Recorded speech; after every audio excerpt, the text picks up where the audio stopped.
¿Cómo es el carácter de Juan Gabriel? ¿Es una persona Muy tranquila? cariñosa. ¿Se altera de vez en cuando? Pocas veces. Él es muy estricto en sus cosas. Eran artistas, brillaban en el escenario, sonreían en público, pero cuando las luces se apagaban, eran dagas con voz dulce. A los 60 años, con una voz quebrada por el tiempo y la enfermedad, Rocío Dúrcal dejó caer la última verdad. Una verdad que había callado por décadas. Lo que parecía una confesión tardía era en realidad una herida abierta que nunca cicatrizó. Conocida por su ternura al cantar rancheras, por esa mezcla de inocencia española y bravura mexicana que conquistó 2 continentes. Rocío fue mucho más que una reina de la canción. Fue una mujer que aguantó, tragó saliva y sonrió ante quienes le hacían daño, hasta que ya no pudo más. No gritó, no escribió una carta, simplemente habló. Frente a un círculo íntimo en la recta final de su vida, soltó 7 nombres, 7 figuras del espectáculo que marcaron su carrera con sombras, envidias, traiciones, desdén. A una la llamó soberbia vestida de inocencia, a otro voz sin alma, y a varios simplemente ruido con brillo. Después de una vida entre focos y aplausos, Rocío está contando su historia, y es más áspera que una ranchera sin final. Lista para escuchar los nombres. Vamos directo. Juan Gabriel. Era su alma gemela artística. Eso pensábamos todos.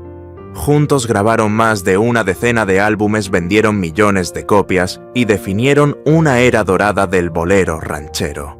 Canta a Juan Gabriel juntos otra vez Amor Eterno. Son himnos que aún hacen temblar corazones. Pero lo que pocos sabían es que detrás de esos versos eternos había un dolor imposible de cantar. El quiebre llegó en silencio, sin escándalos públicos ni titulares sensacionalistas. Fue un desencuentro íntimo, pero devastador. En 1997, durante la grabación de un videoclip en España, Juan Gabriel envió un equipo a filmar sin autorización previa, invadiendo el espacio personal y profesional de Rocío. Ella lo sintió como una puñalada. No por el acto técnico en sí, sino por lo que implicaba control, desconsideración y la certeza de que ya no eran socios, sino enemigos envueltos en seda. Años después, Rocío contaría a su círculo cercano que Juan Gabriel no la respetaba como artista, sino como instrumento de su ego. Esa frase dicha con voz temblorosa resume una década de tensiones contenidas. No fue solo la traición de un colaborador, fue la decepción de quien creyó haber encontrado un amigo en un mundo de máscaras. Durante los siguientes años, ella evitó cantar sus temas en vivo.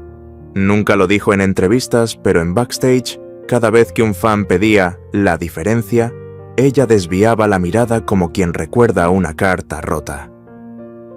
Juan Gabriel, por su parte, jamás se disculpó públicamente. Tampoco lo hizo en privado, y eso fue lo que más dolió. No la traición, sino el orgullo. En 2001, cuando Rocío fue diagnosticada con cáncer, algunos esperaban un acercamiento, una reconciliación. Pero Juan Gabriel no apareció en el hospital, ni en sus últimos conciertos, ni siquiera en su funeral. Años después, él diría en televisión que ella fue su mejor intérprete, pero a Rocío esas palabras no le habrían servido de consuelo, porque ella no quería halagos tardíos, quería respeto en vida. Para Rocío, Juan Gabriel representó la gran contradicción, el genio que la elevó al cielo, y luego la soltó sin red. No le guardó rencor con gritos ni venganza, le guardó silencio, y ese silencio fue su castigo más severo. Para ella no fue una ruptura, fue un entierro, porque algunas amistades no mueren de un día a otro, se oxidan lentamente hasta que ya no queda melodía. Miguel Bosé.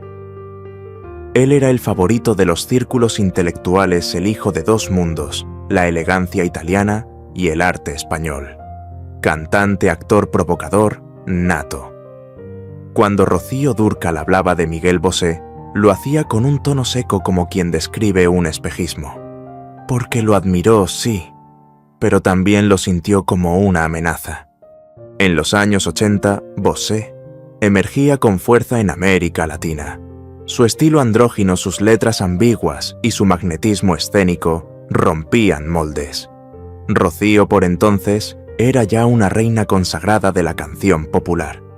Pero los ejecutivos discográficos empezaron a mirar hacia él, a invertir en sus videoclips, a desplazarla de festivales donde antes era estelar. Fue en 1987 cuando Rocío supo que algo había cambiado. La cancelaron en un evento en Caracas para darle el lugar central a Bosé. El cartel llevaba su foto más grande, el contrato más jugoso también. Lo peor no fue la competencia, fue la actitud.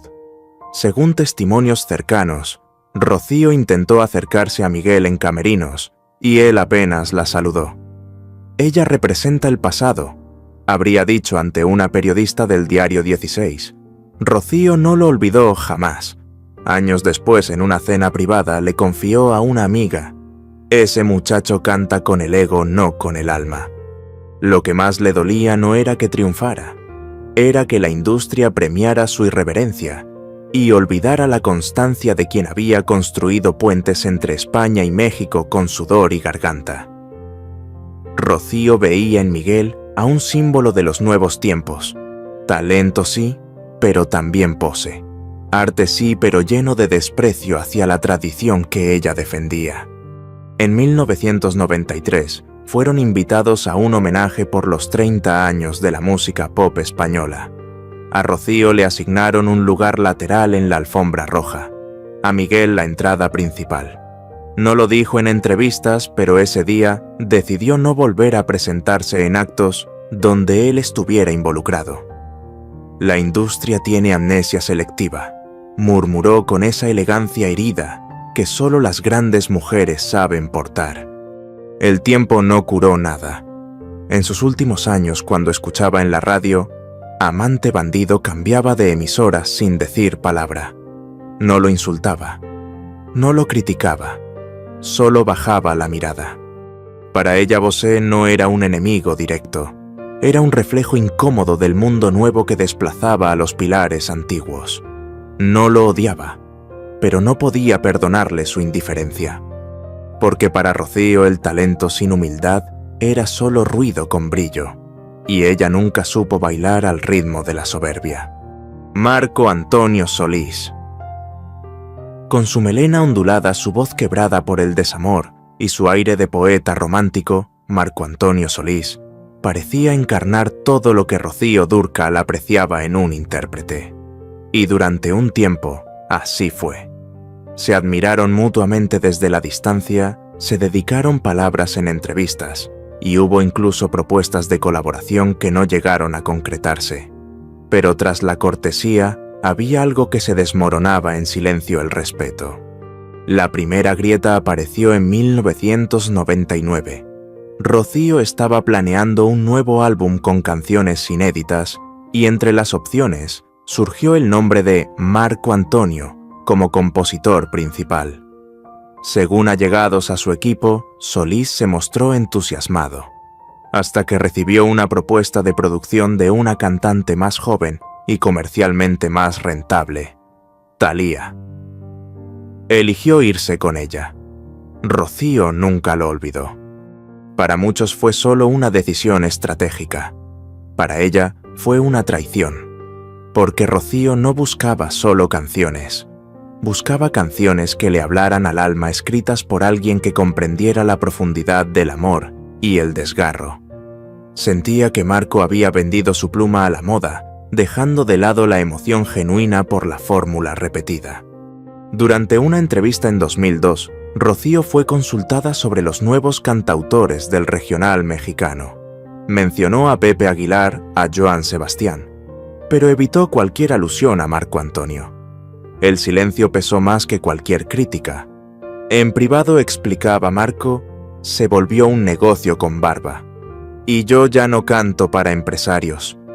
En 2005, ambos coincidieron en un festival en Guadalajara. Compartían camerinos contiguos. Él envió flores. Ella las devolvió con un breve recado escrito a mano. Gracias, pero las canciones no florecen donde hay olvido. Esa fue su forma de cerrar el círculo.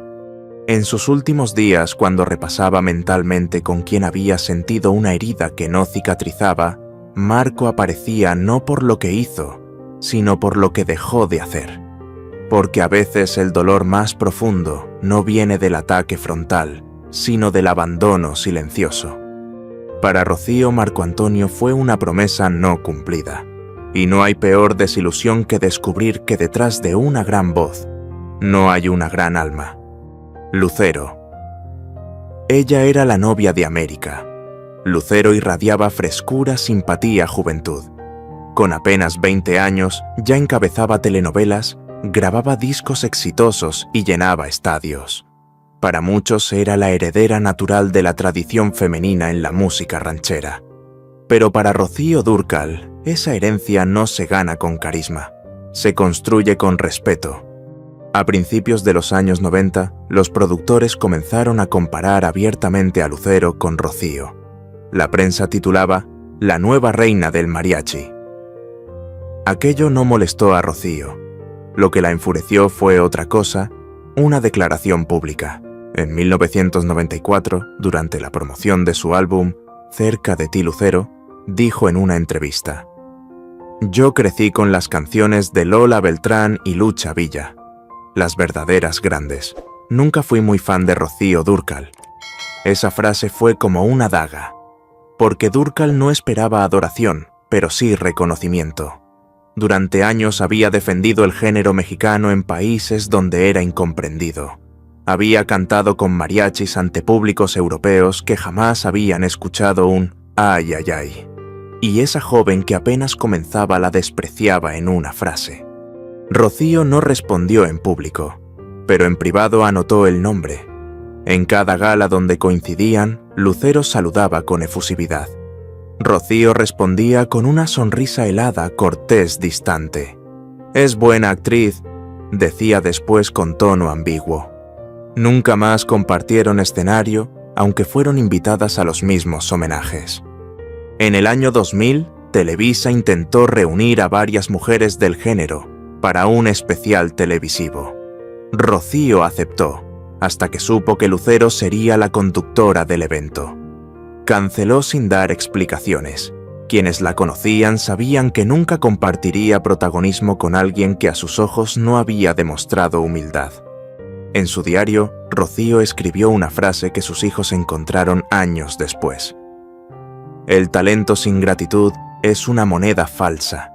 Brilla, pero no vale nada». Esa frase tenía destinataria. No era rencor, era decepción, porque ella había abierto caminos para muchas, incluso para las que nunca lo agradecerían. Para Rocío, Lucero representó una generación que heredó aplausos, sin saber por quién fueron ganados, y a ella eso le dolía más que cualquier olvido. Jorge Rivero, galán de los años dorados del cine mexicano. Jorge Rivero era sinónimo de virilidad en pantalla. Con su físico imponente y su mirada de acero, conquistó tanto a productores como a espectadoras. Fue el símbolo del macho clásico de los años 70. Pero para Rocío Dúrcal, ese símbolo tenía grietas que solo se veían tras bambalinas. En 1974, Rocío fue invitada a coprotagonizar una película de corte romántico junto a Rivero. Era una apuesta ambiciosa unir a una estrella musical con el actor más taquillero del momento. El rodaje fue en Veracruz. Lo que debía ser un viaje artístico se convirtió en una pesadilla emocional. Desde el primer día de grabación, Rivero trató a Rocío con condescendencia. Comentarios sarcásticos sobre su acento español, insinuaciones constantes sobre su físico y una actitud de superioridad que ella jamás olvidó. Según el testimonio de un asistente de producción, Rivero le dijo una vez al director: «Es buena cantante, pero no actriz. La cámara no la quiere como a mí». Esa frase dicha a espaldas de Rocío llegó a sus oídos como una bofetada.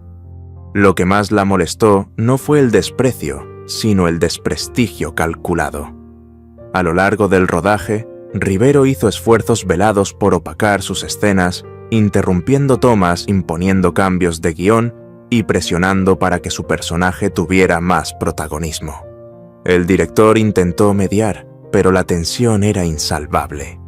Rocío terminó la filmación con una determinación férrea: no volver a actuar en películas con egos inflados. A partir de entonces, limitó sus apariciones cinematográficas y se centró en la música, donde el escenario era suyo y nadie podía robarle el foco con testosterona mal digerida. Años más tarde, cuando le preguntaron por qué no había seguido una carrera en el cine mexicano, respondió con una sonrisa amarga: prefiero cantar. Las canciones no interrumpen tus diálogos para quedar mejor. Fue la única vez que hizo alusión directa al conflicto, sin nombrar a Rivero, pero sin dejar dudas. En los círculos privados, solía decir que Rivero representaba lo que ella más temía. En el medio, hombres que confundían fuerza con arrogancia, fama con poder y talento con músculo. Nunca más lo saludó en público, y cuando lo veía en revistas o programas, Retro simplemente volteaba la página. Para Rocío, Jorge Rivero no fue un colega, fue una advertencia. El ego masculino, cuando no se controla, no solo arruina escenas, también arruina memorias. Andrés García era el seductor por excelencia del cine mexicano. Andrés García llenaba salas con su sola presencia, embriagaba con su voz grave y construyó una carrera basada en la imagen de hombre irresistible. Pero Rocío Dúrcal nunca se dejó seducir por las apariencias. A sus ojos, García no era un galán, era un terremoto disfrazado de caballero. Se conocieron en una cena de gala en 1980 durante una entrega de premios organizada por Televisa. Andrés, como era habitual, se acercó a saludar con una mezcla de encanto y arrogancia. Le dijo: «Tú cantas bonito, pero lo tuyo es para llorar. Yo hago soñar». Fue una frase aparentemente inocente, pero Rocío la guardó como una espina. Aquella noche descubrió algo detrás de su sonrisa. García escondía un desprecio latente hacia las mujeres que no se dejaban admirar ni controlar. En 1983 fueron considerados para protagonizar una serie juntos. Un productor visionario propuso unir su carisma con la fuerza emocional de Rocío en una historia de amor imposible. Pero en las reuniones de preproducción, Andrés insistía en modificar el guión. Quería más escenas de acción, más planos suyos y menos diálogos emocionales. El drama lo pone en ellas, el espectáculo. Yo, dijo en una junta. Rocío se levantó, agradeció el café y se fue. Nunca volvió a contestar llamadas del proyecto. El conflicto se agravó cuando en una entrevista de 1990, García fue consultado sobre las cantantes que más admiraba. Mencionó a Verónica Castro, a Yuri, incluso a Thalía, pero omitió deliberadamente a Rocío. Consultado después por la prensa, respondió con sorna: «Es que ella canta tan triste, me deprime». Aquello la hirió profundamente, no por la crítica, sino por el desdén. Rocío creía que el arte venía de las emociones, no del músculo. Y Andrés, en su afán por mantenerse vigente, empezó a encarnar lo que ella más despreciaba: el show, por encima del alma, la pose sobre la verdad. En los años 90, cuando él incursionó en telenovelas ligeras y programas de variedades, Rocío lo consideró una caricatura de lo que fue. Así lo escribió en una carta que nunca envió. Andrés se convirtió en su propio espejo y terminó creyéndose el reflejo. Nunca hubo reconciliación. Nunca lo enfrentó cara a cara, porque para ella, hacerlo hubiera sido descender al terreno del espectáculo, donde él se movía con soltura, y ella no tenía interés. Para Rocío, Andrés García fue el recuerdo vivo de que no todos los hombres atractivos tienen profundidad, y que el verdadero arte no necesita camisa abierta, sino corazón abierto. Sara García. A simple vista parecería imposible que Rocío Dúrcal y Sara García, la icónica abuelita del cine mexicano, pudieran tener algún roce. Sara era una institución, un monumento viviente a la ternura y la tradición. Pero para Rocío esa fachada maternal ocultaba una personalidad mucho más severa, casi implacable, que marcó uno de los momentos más dolorosos de su juventud artística. Era 1971.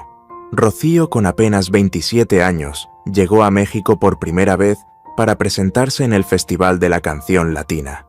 Su éxito en España ya era indiscutible, pero en tierras aztecas aún era una promesa extranjera. Durante una visita al canal Telesistema Mexicano fue presentada ante Sara García, quien se encontraba en una sala de maquillaje rodeada por técnicos, actores y asistentes. Rocío, nerviosa, se acercó a saludar con humildad. «Es un honor conocerla, señora Sara». La respuesta fue fría como mármol. «Aquí en México los honores se ganan, señorita». Hubo un silencio pesado. Algunos sonrieron por compromiso. Rocío, roja de vergüenza, sonrió tímidamente y se retiró. Años después, en una conversación íntima con su maquilladora personal, lo confesaría: «Nunca una mirada me pesó tanto como la suya». El golpe no fue solo personal, fue simbólico. Rocío comprendió en ese momento que su acento, su nacionalidad, su estilo suave, la convertían en una amenaza silenciosa para ciertos íconos de la vieja guardia mexicana. Y Sara, con su posición dominante, dejó claro que no estaba dispuesta a abrirle espacio sin resistencia. Durante los años siguientes, cada vez que Rocío era convocada para algún especial televisivo, donde Sara también participaba, notaba una tensión subterránea. Comentarios como «esas extranjeras vienen por todo» circulaban en voz baja. En 1978, Rocío fue nominada a un premio TV y Novelas por su participación musical en una telenovela. En la gala sentaron a Sara y a Rocío en la misma mesa. Apenas intercambiaron 2 palabras. El respeto de Rocío hacia la historia de Sara jamás se quebró, pero el dolor de no haber sido reconocida por una figura maternal que ella misma había admirado desde pequeña fue una herida silenciosa. Años más tarde, ya enferma viendo una película antigua donde Sara interpretaba a una abuela cariñosa, murmuró: «Qué lástima que la actriz fuera más dulce que la mujer». No fue odio, fue desilusión, fue la amarga certeza de que no siempre los grandes monumentos te acogen. A veces te aplastan. Para Rocío, Sara García fue la prueba de que incluso en los rostros más entrañables puede habitar un juicio frío, y que las verdaderas madres del arte no dan lecciones, dan acogida. No fue una lista escrita con rencor, fue un susurro final, una confesión postergada, durante años nacida no del odio, sino del cansancio. Rocío Dúrcal no nombró a esos 7 artistas para destruirlos, sino para liberar el peso de un silencio que le había desgarrado el alma en privado. En cada uno de ellos encontró una grieta: la traición, la soberbia, la indiferencia, el ego, la frialdad. Grietas que con el tiempo se convirtieron en cicatrices profundas, que no se ven en los homenajes, pero que laten en cada nota que alguna vez cantó con dolor. A los ojos de Rocío, el mundo del espectáculo cambió. Dejó de ser un altar para el sentimiento sincero y se convirtió en un desfile de máscaras. Ella no odiaba el éxito ajeno, odiaba la hipocresía que muchas veces lo sostenía. Odiaba las sonrisas falsas en camerinos, los abrazos vacíos en premiaciones, las palabras bonitas que escondían cuchillos. Su confesión fue una declaración moral, no una venganza. Fue su forma de decir: yo estuve ahí, vi lo que ustedes aplauden, y no todo brillaba como parece. Y en ese acto de honestidad final, Rocío no se volvió más pequeña, sino más humana. Nos mostró que incluso los ídolos sangran, que incluso las voces que nos arrullan también han sido silenciadas por la injusticia. ¿Era Rocío una mujer rencorosa? Tal vez. Era orgullosa sin duda, pero sobre todo, Era leal a su verdad. Nunca buscó revancha en los escenarios ni en la prensa. Lo hizo en la intimidad en su lecho de muerte, cuando ya no tenía nada que ganar ni perder. Y es ahí donde su gesto toma fuerza, porque decir la verdad cuando ya no hay beneficio es el acto más puro de integridad. Para Rocío Dúrcal la música fue su forma de amar, y el silencio su forma de protegerse. No gritó, no insultó, simplemente dijo lo que muchos callan. Y después se fue en paz.